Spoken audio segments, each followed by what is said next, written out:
UPSC current affair के online platform में आप सबका स्वागत है। आज हम एक नए टॉपिक की शुरुआत करने जा रहे हैं जिसका नाम क्या है, शारीरिक शिक्षा एवं योगा। तो इस टॉपिक के अंतर्गत हम सबसे पहले चर्चा करेंगे योग पर। किस पर चर्चा करेंगे? योग पर, क्योंकि ये हमारे हॉस्टल वार्डन के सिलेबस में है। तो सबसे पहले चर्चा करेंगे किस पर? योग पर। तो सबसे पहले जानने का प्रयास करेंगे योग शब्द की उत्पत्ति। तो योग शब्द संस्कृत भाषा के युज धातु से योग शब्द की क्या होती है? उत्पत्ति होती है। किससे? युज धातु से। तो हमको सबसे पहले याद रखना है शब्द योग शब्द संस्कृत भाषा के भाषा के युज धातु से युज धातु से योग शब्द की उत्पत्ति होती है उत्पत्ति होती है। तो किस भाषा के? संस्कृत भाषा के युज धातु से किस शब्द की उत्पत्ति होती है? योग शब्द की उत्पत्ति होती है। अब योग का सामान्य अर्थ जानते हैं। क्या जानने का प्रयास करते हैं? सामान्य अर्थ क्या होता है? तो योग का सामान्य अर्थ क्या होता है? जोड़ना। क्या होता है? जोड़ना। या क्या होता है? बांधना होता है। क्या होता है? बांधना होता है। या एकत्र करना, इसका क्या होता है? सामान्य अर्थ होता है। एकत्र करना इसका क्या होता है? सामान्य अर्थ होता है। अब भाई अच्छे से हमको और क्या समझना है? योग को समझना है। तो योग के दो प्रकार के अर्थ होते हैं। योग के कितने प्रकार के अर्थ होते हैं? दो प्रमुख अर्थ होते हैं करके याद रखना है। कितने प्रमुख अर्थ होते हैं? दो प्रमुख अर्थ होते हैं। तो चर्चा करते हैं दो प्रमुख अर्थ क्या है करके। तो सबसे पहला अर्थ चर्चा करते हैं। क्या करते हैं? पहले अर्थ पर हम क्या करने का प्रयास करते हैं? चर्चा करने का। तो यहां पर हमको सबसे पहले क्या याद रखना है? जीव व ईश्वर। क्या लिख रहा हूं मैं? नोट्स को आप अच्छे से देखिएगा। जीव व ईश्वर की बात कर रहा हूं। किसकी बात कर रहा हूं? जीव व ईश्वर। ठीक है। और दूसरा शब्द लिख रहा हूं या। क्या लिखा हूं? यह या आत्मा।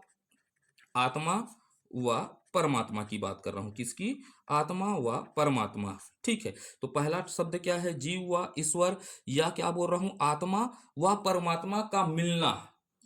किसका? जीव व ईश्वर या आत्मा और परमात्मा का मिलना या अद्वैतिक अनुभूति को क्या कहते हैं? योग कहते हैं। तो यहां पर क्या होगा? पहला अर्थ जीव व ईश्वर या आत्मा व परमात्मा का मिलना या अद्वैतिक। किसकी बात कर रहा हूं? अद्वैतिक।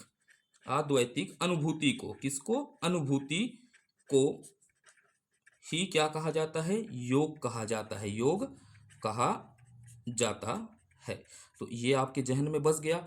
जहां जीव व ईश्वर, आत्मा व परमात्मा क्या होता है? मिलन होता है, जिससे क्या होती है? अद्वैतिक अनुभूति होती है। उसी को क्या कहा जाता है? योग कहा जाता है। तो योग का अर्थ यह होगा। तो अब दूसरा अर्थ समझते हैं। क्या समझने की बात करते हैं? दूसरा अर्थ क्या होगा? तो एक शब्द लिख रहा हूं, चित्त वृत्तियों। किसकी बात कर रहा हूं? चित्त वृत्तियों का। दूसरा शब्द क्या लिख रहा हूं? चित्त वृत्तियों का। तो हम चित्त वृत्तियों का प्रयोग बार बार होगा, इसको आगे समझने का प्रयास करेंगे। क्योंकि महर्षि पतंजलि ने भी क्या कहा है? योग चित्त वृत्ति निरोधा। क्या कहा है? योग चित्त वृत्ति निरोधा का है। तो यहां पर दूसरा अर्थ क्या है? चित्त वृत्तियों का। किसको? चित्त वृत्तियों को अभ्यास द्वारा। किसके द्वारा? अभ्यास या वैराग्य के द्वारा। किसके द्वारा? वैराग्य से एकाग्रित करने की प्रक्रिया है। एकाग्र करने की क्या है? प्रक्रिया। करने की प्रक्रिया। प्रक्रिया क्या है? योग है।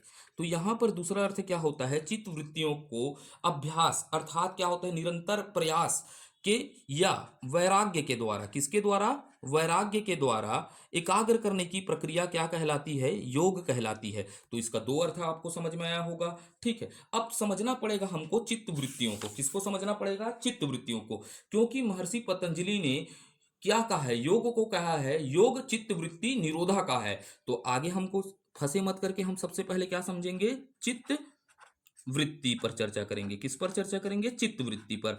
तो चित्त वृत्ति हमको किस भाषा का शब्द लग रहा है? बताइएगा। संस्कृत भाषा का। किस भाषा का शब्द है?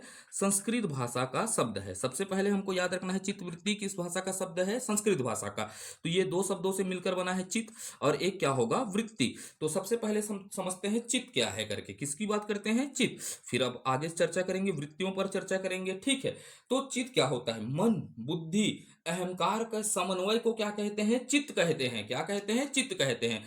अर्थात जब मन, बुद्धि किसकी बात कर रहा हूं, बुद्धि और अहंकार, किसकी बात कर रहा हूं, अहंकार के समन्वय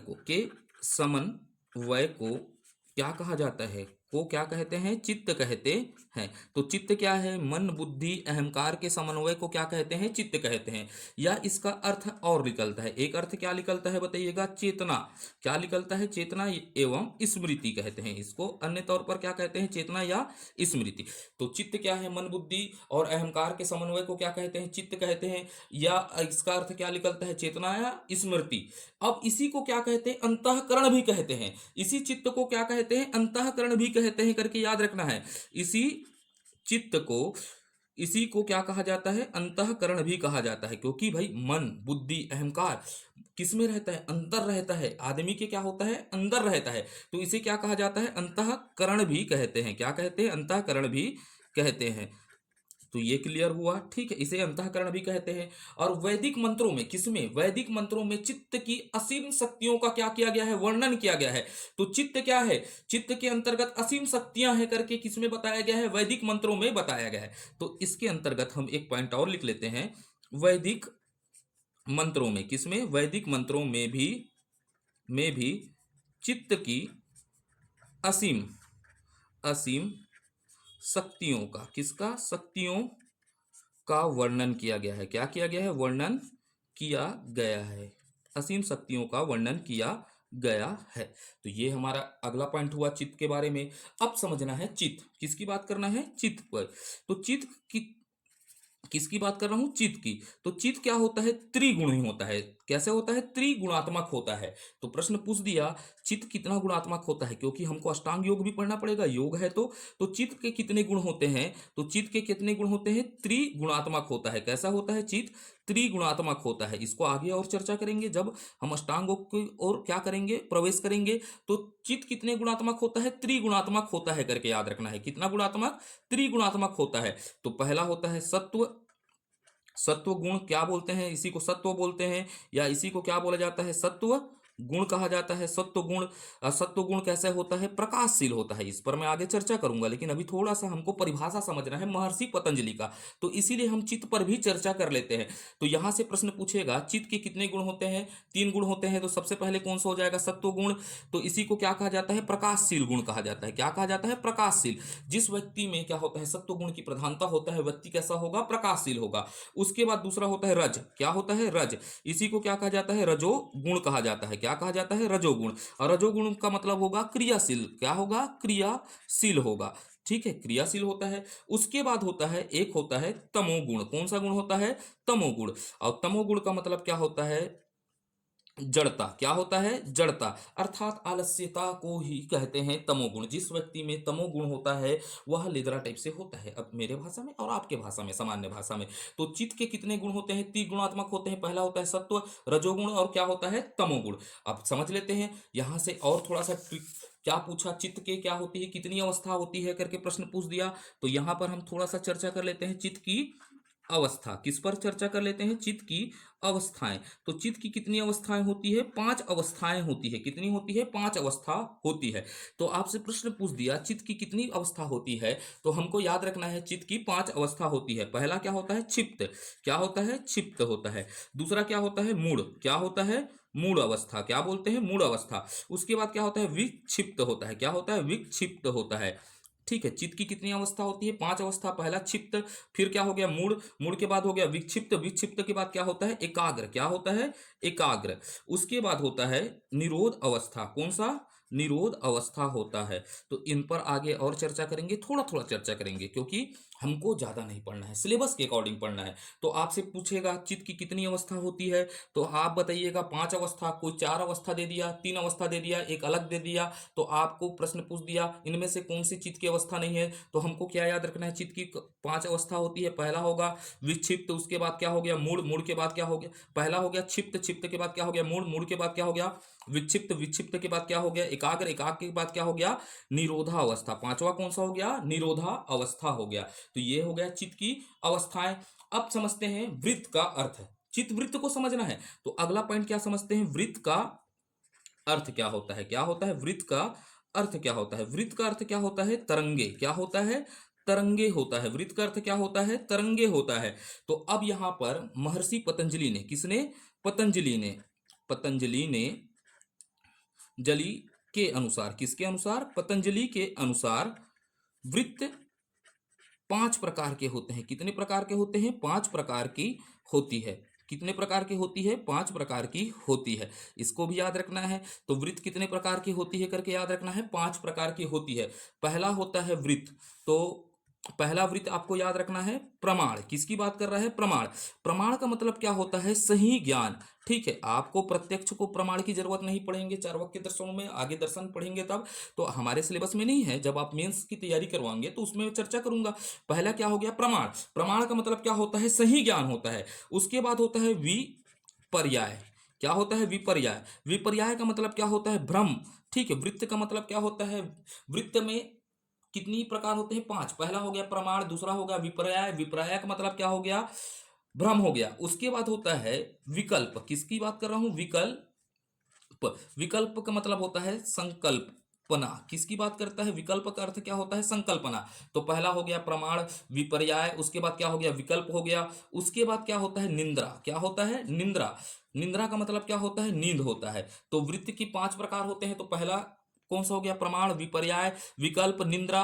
उसके बाद क्या होता है? स्मृति होता है। क्या होता है? स्मृति। तो ये हो गए हमारे चित्त की अवस्थाएं और वृत्त की प्रकार। ठीक है, तो यहां से जैसे भी प्रश्न पूछे, क्योंकि महर्षि पतंजलि ने क्या कहा है? योगः चित्त वृत्त निरोगः। क्या है? योग चित्त वृत्त निरोगा कहा है। योग की परिभाषा इस प्रकार किसने दी है? महर्षि पतंजलि ने। आगे चर्चा करेंगे। ठीक है, तो अब समझेगा योग का लक्ष्य क्या है। तो यहां से समझेगा योग का लक्ष्य मन के उतार चढ़ाव को क्या करना है? नियंत्रण करना है। तो योग का लक्ष्य क्या होता है करके समझ पाए? तो योग का लक्ष्य किसकी लक्ष्य की बात कर रहा हूं? योग का लक्ष्य मन के उतार चढ़ाव के, किसके? मन के उतार चढ़ाव को क्या करना है? नियंत्रित करना है। क्या करना है? नियंत्रित करना योग का क्या है? लक्ष्य है। इसीलिए तो क्या कहते हैं बाबा रामदेव? करो योग रहो निरोग। मन की एकाग्रता रहेगी तो शरीर क्या होगा? स्वस्थ होगा। जब मन स्वस्थ है तो आपका शरीर भी क्या होगा? स्वस्थ होगा। तो योग का लक्ष्य क्या है? मन में जो उतार चढ़ाव चल रहे हैं उसे क्या करना है? नियंत्रित करना है।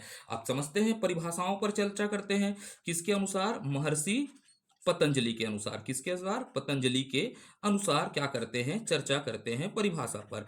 तो क्या बोलते हैं महर्षि पतंजलि? चित्त की वृत्तियों का, किसके? चित्त की वृत्तियों में निरोध। किसमें? चित्त की वृत्तियों में निरोध को ही योग कहा है। को ही क्या कहा है? योग कहा है।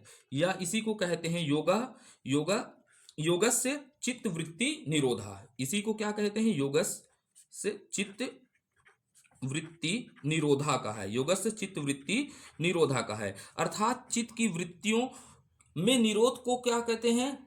योग कहते हैं। अर्थात जो हमारे मन में क्या चल रहे हैं? विरोधाभास चल रहे हैं, इसी को क्या करना है? रोकना ही क्या है? योग है। तो योगा से चित्त वृत्ति निरोधा कहा है। ठीक है, किसने? महर्षि पतंजलि के अनुसार। ठीक है, इसे याद करने का प्रयास करिएगा। उसके बाद हमको याद रखना है महर्षि व्यास के अनुसार। किसके अनुसार? महर्षि व्यास के अनुसार योग क्या है करके। ठीक है, पतंजलि के अनुसार देख लिए चित्त की वृत्तियों का निरोध ही क्या है? योग है। तो महर्षि पतंजलि क्या कहता है करके समझना पड़ेगा। योग क्या है? कथन दे दिया। तो भाई योग का अर्थ क्या है? समाधि है बोलता है। महर्षि पतंजलि के अनुसार क्या होता है? योग का अर्थ क्या होता है? समाधि होता है। तो इसमें समझना है योग का अर्थ समाधि है। किसकी बात किया है? समाधि है। किसने बोला है? महर्षि व्यास जी ने कहा है कि योग का अर्थ क्या है? समाधि है। क्योंकि समाधि अवस्था में पहुंचकर चित्त वृत्तियों को पूर्ण तरह क्या किया जा सकता है? निरोध किया जा सकता है। जब हम समाधि अवस्था में पर पहुंच जाएंगे तो हमारा चंचल मन कैसे हो जाएगा? स्थिर हो जाएगा। जैसे कई बाबा समाधि लगा देते हैं ना तो उन्हें दिव्य ज्ञान प्राप्त हो जाता है। तो इसी को कहा गया है समाधि अवस्था में पहुंचकर चित्त वृत्तियों को पूर्ण तरह क्या किया जा सकता है? निरोध संभव है। ठीक है, तो इन्हें कहते हैं। तो योग क्या है? समाधि है। क्योंकि समाधि अवस्था में पहुंचकर क्या कर कर? पहुंचकर चित्त वृत्तियों को, किसको, चित्त वृत्तियों को पूर्णतः पूर्णतः निरोध निरोध संभव है, संभव है। तो ये किसके अनुसार हो गया, महर्षि व्यास के अनुसार हो गया। किसके अनुसार हो गया, महर्षि व्यास के अनुसार। उसके बाद यहां से प्रश्न और क्या पूछ सकता है डॉक्टर, संपूर्णा संपूर्णा किसका, संपूर्णानंद के बारे, नंद ने योग को किस तरह परिभाषित किया है करके। तो योग को महर्षि संपूर्णानंद क्या कहते हैं, योग योग आध्यात्मिक क्या है, कामधेनु है। क्या कहते हैं, योग आध्यात्मिक कामधेनु है। संपूर्णानंद महोदय क्या कहते हैं, योग योग आध्यात्मिक आध्यात्मिक आध्यात्मिक क्या है, कामधेनु है करके बोलते हैं। ठीक है, संपूर्णानंद क्या कहते हैं, योग आध्यात्मिक क्या है, कामधेनु है करके। तो योग को किसने आध्यात्मिक कामधेनु कहा है करके प्रश्न पूछेगा, तो हमें याद रखना है योग को संपूर्णानंद ने क्या कहा है, आध्यात्मिक कामधेनु कहा है। तो गीता में, अब गीता के अनुसार देख लेते हैं, किसके अनुसार, गीता में श्री कृष्ण के अनुसार। किसके अनुसार, श्री कृष्ण के ने कहा है, क्या कहा है करके याद रखना है, योग कर्मेसु कर्मेसु कौशलम, योग कर्मेसु कौशलम। तो भाई भागवत गीता में योग के बारे में क्या कहा गया है, योग कर्मेसु कौशलम करके। तो आप जितना कर्म करेंगे यही आपका क्या है, योग है करके। भगवत गीता का सार है कर्म प्रधान है करके। तो आपको भी क्या करना है, कर्म करना है। इस 3 महीने आपको पूरा जीत जाना है, किसके लिए, हॉस्टल वार्डन के लिए। ये आपका योग है। तो ये इसमें क्या कहते हैं, गीता में श्री कृष्ण कहते हैं योग कर्मेशु क्या कहते हैं, कौशलम करके। फिर उसके बाद थोड़ा सा और देख लेते हैं, एक जहां से कथनों पर आपको प्रश्न बनाकर फंसा दे। तो आपको याद रखना है आगम, किसके अनुसार, आगम के अनुसार। शिव और शक्ति के बारे में ज्ञान, किसके बारे में, शिव और शक्ति के बारे में ज्ञान ही क्या है, योगा है। तो हमको याद क्या रखना है, आगम क्या कहते हैं, शिव और शक्ति के बारे में। किसके बारे में, शक्ति के बारे में ज्ञान ही, शिव और शक्ति के बारे में ज्ञान ही क्या है, योग है। ठीक है, ये कहते हैं आगम महोदय, शिव और शक्ति के बारे में ही ज्ञान क्या है, योग है करके। तो ये थोड़ा सा कथनों को याद रखने का प्रयास करिएगा। ठीक है, किसको याद रखने का प्रयास करिएगा, परिभाषा, किसने किससे कहा है करके। ठीक है, तो ये इतना ही हम याद करने का प्रयास करेंगे। ये सबसे महत्वपूर्ण क्या हो गए, परिभाषाएं हो गए। फिर हम चलते हैं योग के प्रकार की ओर। किसकी ओर चलते हैं, योग के प्रकार की ओर। किसकी ओर, योग के प्रमुख प्रकार पर चर्चा करेंगे। किस पर चर्चा करेंगे, योग के प्रमुख प्रकार पर क्या करेंगे, चर्चा करेंगे। ठीक है,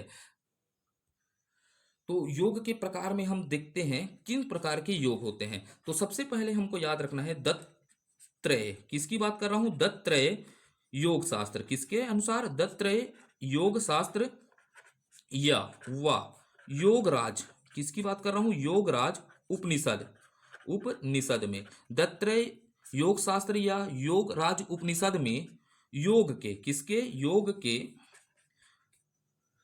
4 प्रकार बताए हैं। योग के कितने प्रकार बताए गए हैं, 4 प्रकार बताए गए हैं। ठीक है, बताए गए हैं।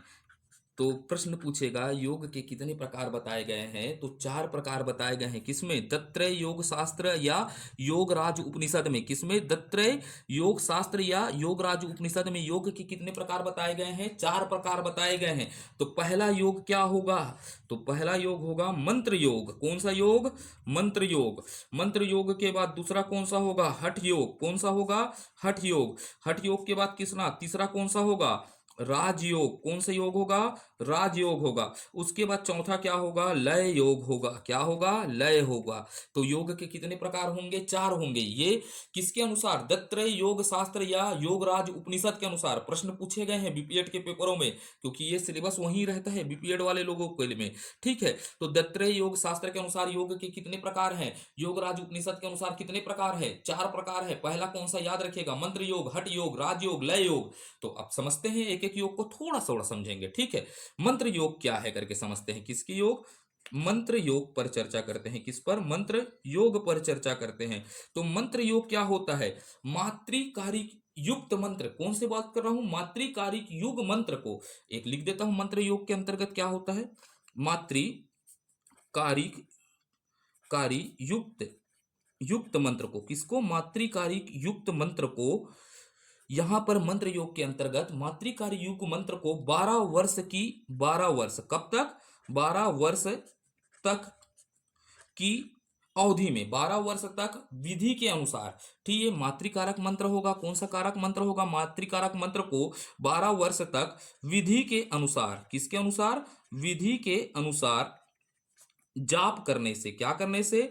जाप करने से साधक, किसको? साधक, जो इसको जाप करेगा उस साधक को अप्रिय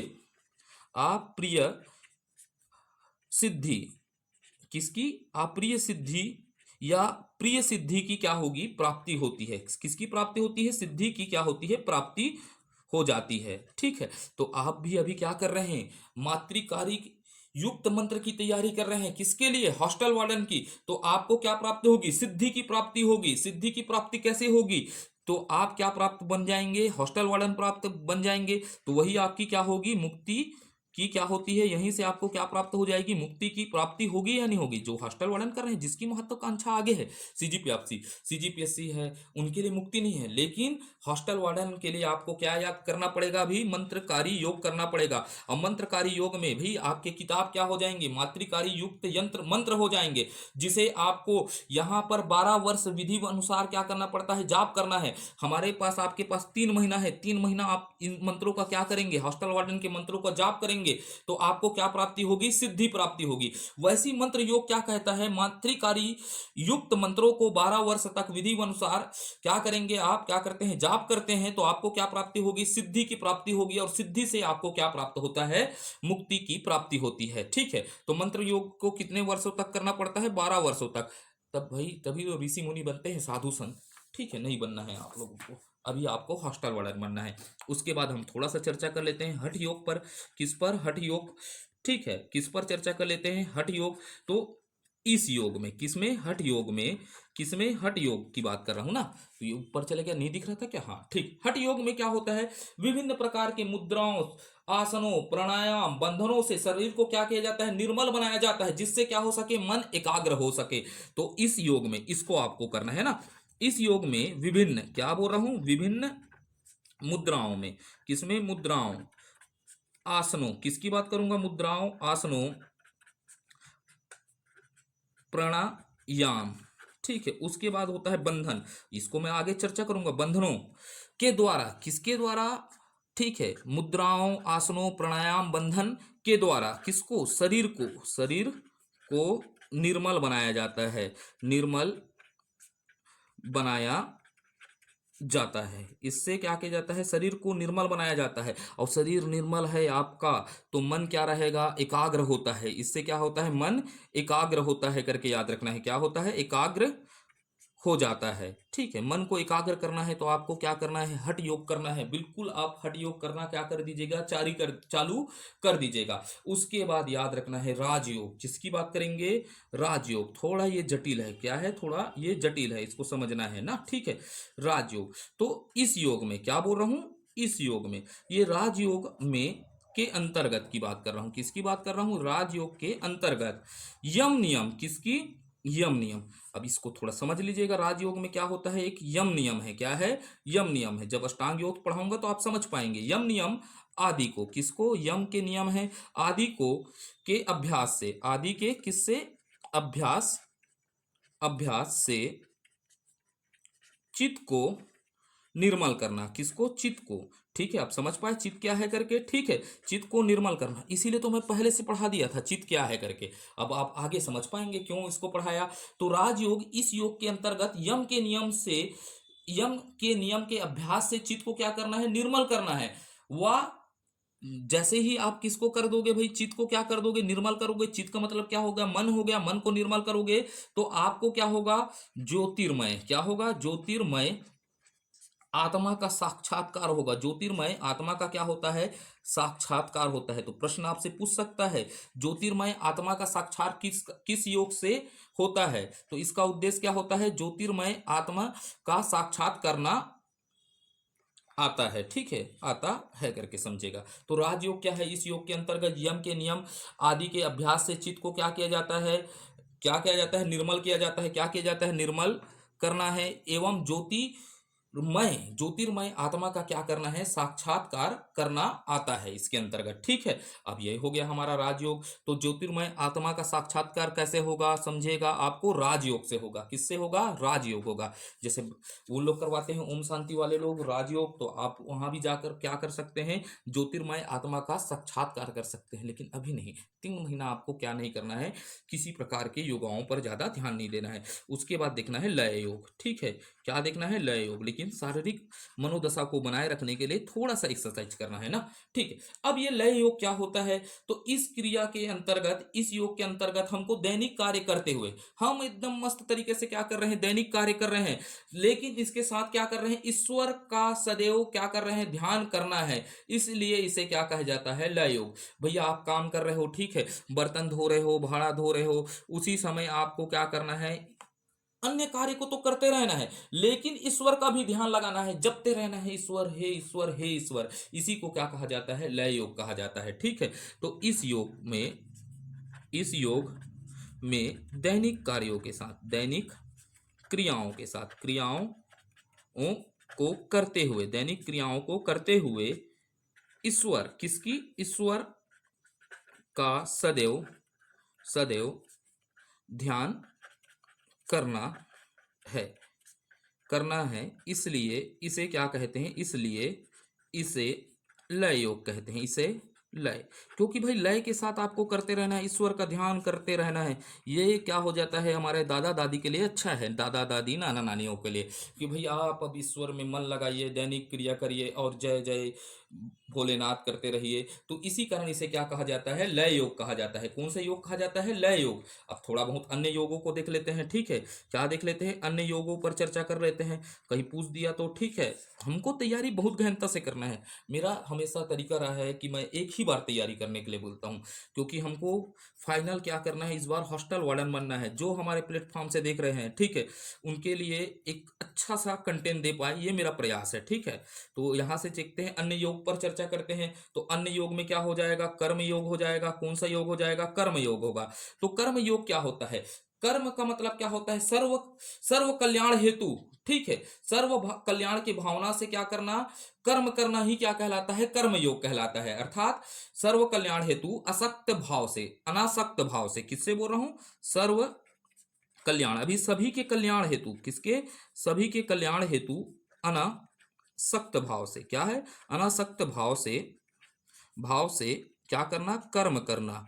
कर्म करना क्या कहलाता है, कर्म योग कहलाता है। अर्थात आप कर्मों के माध्यम से सभी का कल्याण करना ही क्या कहलाता है, कर्म योग कहलाता है। उसके बाद क्या याद रखना है, ज्ञान योग भी होता है। क्या होता है, ज्ञान योग होता है। और ज्ञान योग क्या कहता है, अविद्या मिथ्या को त्याग कर शुद्ध चेतना या परम तत्व का बोध होना ही क्या है, ज्ञान योग है। तो ज्ञान योग में क्या होता है, अविद्या, किसकी बात कर रहा हूं, अविद्या, या किसकी बात कर रहा हूं, मिथ्या, अविद्या और मिथ्या को त्याग कर को, हमको अविद्या को त्यागना है, मिथ्या को क्या करना है, त्यागना। अर्थात झूठ बोलने को क्या करके, त्याग कर विशुद्ध विशुद्ध चेतना से। इसीलिए मैं बाल मनोविकास में चेतना शब्द को भी क्या कर दिया हूं, परिभाषित कर दिया हूं। तो अविद्या मिथ्या को त्याग कर विशुद्ध चेतना या परम तत्व का बोध होना क्या कहलाता है, ज्ञान योग कहलाता है। परम तत्व का बोध होना। अब परम तत्व क्या है, ईश्वर का बोध होना ही क्या कहलाएगा, ज्ञान योग कहलाता है। तो ज्ञान योग क्या है, अविद्या मिथ्या को त्याग कर विशुद्ध चेतना या परम तत्व का बोध होना क्या है, ज्ञान योग है करके। ठीक है, उसके बाद क्या होता है, एक ठोक होगा भक्ति योग भी देख लेते हैं। क्या देख लेते हैं, भक्ति योग पर भी चर्चा कर लेते हैं। तो भक्ति योग क्या होता है, ये आस्था पर क्या देता है, बल देता है। इसको आप लिख लीजिएगा, यह आस्था पर बल देते हुए गहन श्रद्धा के तंत्र को विकसित करना होता है। भक्ति योग के अंतर्गत क्या होता है, लिख देता हूं, ठीक है, आप निराश ना होइए। आस्था पर बल देते हुए गहन, किसकी बात कर रहा हूं, गहन श्रद्धा, श्रद्धा का पूर्ण नहीं है ना, श्रद्धा के तंत्र को विकसित करना होता है। क्या करना होता है, विकसित करना क्या होता है, भक्ति योग होता है। क्या होता है, भक्ति योग होता है करके। ठीक है, तो ये आपके दिमाग में क्लियर हुआ। ठीक, अब यहां तक हमने देख लिया योग के प्रकार। ठीक है, अब योग के प्रकार के बाद देखते हैं योग दर्शन के प्रवर्तक, किसके, योग दर्शन के प्रवर्तक पर चर्चा करता हूं। ठीक है, दर्शन के प्रवर्तक पर चर्चा करता हूं। एक एक पॉइंट पढ़ाऊंगा, आप टेंशन मत लीजिएगा ना। योग दर्शन के प्रवर्तक, किस पर? योग दर्शन के प्रवर्तक एवं उनकी कृतियां, क्या करते हैं? उनकी कृतियां पर चर्चा करते हैं। यहां से भी प्रश्न सीधा पूछ दिया आपको, योग दर्शन के प्रवर्तक कौन है, उनकी कृतियां क्या है करके। तो योग दर्शन के प्रवर्तक आचार्य पतंजलि है, याद रखिएगा। किसका? योग दर्शन के प्रवर्तक। सीधा प्रश्न पूछेगा, योग दर्शन के प्रवर्तक, प्रवर्तक कौन है? आचार्य पतंजलि है। कौन है? आचार्य पतंजलि जी है। वो वाला नहीं है ना, बाबा रामदेव वाले, ठीक है। पतंजलि है, आचार्य पतंजलि है करके याद रखना है। इन्होंने, आचार्य पतंजलि ने क्या किया? इन्होंने योग सूत्र की रचना की है। इन्होंने योग सूत्र की क्या की है? रचना की है। सूत्र की क्या की है? रचना की है। किसने? पतंजलि ने, ठीक है। महर्षि पतंजलि ने क्या की है? योग सूत्र की क्या की है? रचना की है। इसके योग सूत्र को पतंजलि का दर्शन कहा जाता है। तो फिर है, इसमें लिख लीजिएगा, इसके योग सूत्र को, किसको? पतंजलि के योग सूत्र को, योग सूत्र को पतंजलि का, पतंजलि जली का क्या कहा जाता है? दर्शन, दर्शन भी कहते हैं। पतंजलि का क्या कहते हैं? दर्शन भी कहा जाता है। किसका दर्शन? पतंजलि का दर्शन भी कहा जाता है। तो पतंजलि का दर्शन क्या है? योग सूत्र है, ऐसा भी प्रश्न बनेगा। अब योग सूत्र में 4 अध्याय में विभक्त किया गया है। तो प्रश्न अगला पूछ दिया, योग सूत्र को, किसको? योग सूत्र को, योग सूत्र को 4 अध्यायों में, किसमें? 4 अध्यायों, ये अर्थात कोष्टक में लिख देता हूं पदों में, क्या किया गया है? विभक्त किया गया है। विभक्त किया गया है। कितने अध्याय में? 4 अध्यायों में विभक्त किया गया है। तो पहला, ठीक है, पहला अध्याय क्या होगा? ठीक है, दूसरा अध्याय तो नाम याद रख लीजिएगा, कौन सा अध्याय नहीं है पूछ दिया तो, ठीक है, अच्छे से तैयारी करना है। तीसरा, ठीक है, उसके बाद हो गया चौथा। हम यहां पर तैयारी करेंगे तो सारगर्भित और अच्छे तथ्यों के साथ करेंगे। बाकी से हमको अलग रहना है, पेड क्लासों से अलग रहना है, शॉर्टकट से दूर जाकर हम अच्छे से। अब हम चर्चा करेंगे, बीच में वीडियो रुक गया था, योग दर्शन के प्रवर्तक, योग दर्शन के प्रवर्तक, प्रवर्तक एवं उनकी उनकी कृतियां, ठीक है, उनकी क्या देखेंगे? कृतियों पर चर्चा करेंगे, ठीक है। तो योग दर्शन के प्रवर्तक कौन है करके आपको याद रखना है? पतंजलि है। तो पहला पॉइंट आपको क्या याद रखना है? योग दर्शन के, किसके? योग दर्शन के प्रवर्तक। किस पर प्रश्न पूछेगा? योग दर्शन के प्रवर्तक आचार्य कौन है? पतंजलि है। कौन है? पतंजलि जी हैं करके, ठीक है। पतंजलि जी है, अंजलि नहीं है ना, पतंजलि है, ठीक है। आचार्य क्या है? पतंजलि जी है। इन्होंने क्या किया? योग सूत्र की रचना की है। इन्होंने किसकी? योग सूत्र की रचना की है। तो आपसे प्रश्न पूछेगा, योग सूत्र की रचना किसने की है? तो पतंजलि जी ने किसकी की है? योग सूत्र की रचना की है करके आपको याद रखना है। तो इनके योग सूत्र को ही पतंजलि का क्या कहा जाता है करके याद रखना है? दर्शन। तो इनके, इनके योग सूत्र को, किसको? योग सूत्र को, सूत्र को पतंजलि जली का दर्शन कहा जाता है। दर्शन भी कहते हैं, पतंजलि का दर्शन भी कहा जाता है, ठीक है। इसको पतंजलि का दर्शन भी क्या किया जाता है? कहा जाता है। अब योग सूत्र है, तो योग सूत्र को इन्होंने 4 अध्यायों में विभक्त किया है। कितने अध्यायों में? योग सूत्र, योग सूत्र 4 अध्यायों में, अध्यायों में विभक्त हैं। क्या है? विभक्त है, अर्थात विभाजित किया गया है। कितने अध्याय है योग सूत्र के अंतर्गत? 4 अध्याय। तो हमको याद रखना है, पहला, दूसरा, तीसरा, तो कितने अध्याय हो जाएंगे? 4 अध्याय। तो पहला कौन सा हो जाएगा? समाधि पाद। क्या हो जाएगा? समाधि पाद हो जाएगा। उसके बाद याद रखना है साधन पाद, ठीक है। क्या है? साधन पाद है। उसके बाद क्या है? विभूति पाद है करके याद रखना है, विभूति पाद है, ठीक है। उसके बाद कैवल्य पाद है करके, कैवल्य पाद है करके, ठीक है, कैवल्य पाद है करके। अब यहां से पूछा, एग्जामिनर और ज्यादा कठिन बनाने का प्रश्न करे, प्रयास करेगा, ठीक है, क्योंकि आलोचना होती है व्यापम और सीजीपीएससी की कि आप क्या देते हैं, सरल स्वभाव के प्रवृत्ति के क्या दे रहे हैं, प्रश्न दे रहे हैं, ठीक है। पीएससी की अभी आलोचना हुई तो जटिल बनाएगा। तो यहां पर प्रश्न पूछेगा समाधि पाद में कितने सूत्र हैं? तो हमको याद रखना है समाधि पात्र में 51 सूत्र है। कितने सूत्र हैं? 51 सूत्र है करके। वैसे याद रखना है साधन में कितने हैं? 55 सूत्र हैं। कितने सूत्र हैं? 55 सूत्र हैं। उसके बाद आपको याद रखना है विभूति में कितने हैं? 55 सूत्र हैं। कितने सूत्र हैं? 55 सूत्र हैं। उसके बाद याद रखना है कवल्य में कितने सूत्र हैं? 34 सूत्र हैं। चाहे तो आप याद कर लीजिएगा, ज्यादा प्रश्न को जटिल बनाने का प्रयास करेगा तो इस तरह के प्रश्न भी आपसे पूछ सकते हैं। तो 51, 55, 34 है करके, ठीक है। अब यहां पर हमको क्या होता है, कुल योग सूत्र की, योग में कुल योग सूत्र में कुल कितने सूत्र हैं करके, तो हमको याद रखना है। यहां से एक कॉन्फ्लिक्ट प्रश्न बन सकता है। योग सूत्र में कुल सूत्र, क्या पूछ दिया, कुल सूत्र। तो कितना है करके याद रखना है, इनको जोड़े तो कितना होता है, 195 होता है। 195 सूत्र होते हैं। कितने सूत्र होते हैं, 195 सूत्र होते हैं। लेकिन कुछ विद्वान, क्या बोल रहा हूं, कुछ विद्वान विद्वान 196 सूत्र मानते हैं। क्या मानते हैं, 196 सूत्र, क्या मानते हैं, सूत्र मानते हैं करके याद रखना है। कितने सूत्र मानते हैं, 196 सूत्र मानते हैं। अब ये 196 195, तो इसलिए दोनों ऑप्शन एक साथ कभी नहीं देगा, या तो 95 देगा, 195 देगा, या तो 196 देगा। और 196 मानने वाले क्या है करके याद रखिएगा, किसका है, light of yoga, light on yoga नामक एक किताब है, जिसको क्या लिखा है, BKS अयंगर ने लिखा है। क्या लिखा है, BKS अयंगर ने लिखा है, जहां 196 सूत्र बताया है। क्या बताया है, सूत्र बताया है। और कई जगह क्या मिलेंगे, 195 सूत्र मिलेंगे। तो आप इतने को याद रखिएगा, या तो 195 देगा, या तो 196 देगा, दोनों देगा तो इसको भी लोपित माना जाएगा। ठीक है, इसीलिए आपको हर एक पहलुओं पर क्या रहना है, तैयार रहना है। तो आज वीडियो इतना ही रखते हैं, क्योंकि लंबा हो रहा है। ठीक है, तो आपको यह प्रयास अच्छा लगता है तो बिल्कुल क्या कीजिएगा, लाइक कर सकते हैं। और उसको, अगर आप इस चैनल को आगे बढ़ाना चाहते हैं और या परिवार के तौर पर आप समझते हैं, तो इसे शेयर कर सकते हैं। लेकिन ये आपकी मनोदशा है, लाइक और शेयर। लेकिन मेरे लिए महत्व क्या रखता है, शुरू से मैं ही बोला हूँ वीडियो में, कि आपको यह प्रयास को निरंतर जारी रखना है या नहीं रखना है, उसके लिए आपको क्या करना पड़ेगा, कमेंट करके बताना पड़ेगा। क्योंकि मुझे ये नहीं पता चलता है कि मैं ऑनलाइन प्लेटफॉर्म में हूँ, कि आपको समझ में आ रहा है या नहीं आ रहा है, आपके लिए यह प्रयास उपयोगी है या नहीं है। तो बिल्कुल आपको कमेंट करके बताना है, अन्यथा ठीक है, कुछ नहीं। ठीक, तो भारत माता की जय। जय हिंद, जय छत्तीसगढ़। मिलेंगे जल्दी ही मनोविज्ञान के अगले वीडियो पर या कंप्यूटर के अगले वीडियो पर। हाँ, इसके लिए सूचना है, ये सप्ताह में 2 वीडियो में किया जाएगा। किसको, शारीरिक शिक्षा या योगा को हम 2 वीडियो में क्या करेंगे, हर सप्ताह 2 वीडियो डालने का मेरा क्या रहेगा, प्रयास रहेगा। ठीक है, और इस शारीरिक शिक्षा को ज्यादा से ज्यादा 10 क्लास में हम क्या खत्म करने का क्या करेंगे, प्रयास करेंगे। मैक्सिमम 10 से 12 क्लास। आप हमेशा पूछते हैं कितना क्लास लगेगा, तो अगले चैप्टर में हम क्या देख लेंगे, अष्टांग योग पर क्या कर लेंगे, चर्चा कर लेंगे। कुछ महत्वपूर्ण आसनों पर चर्चा कर लेंगे, प्राणायामों पर चर्चा कर लेंगे। फिर योग क्या हो जाएगा, खत्म हो जाएगा। तो धन्यवाद।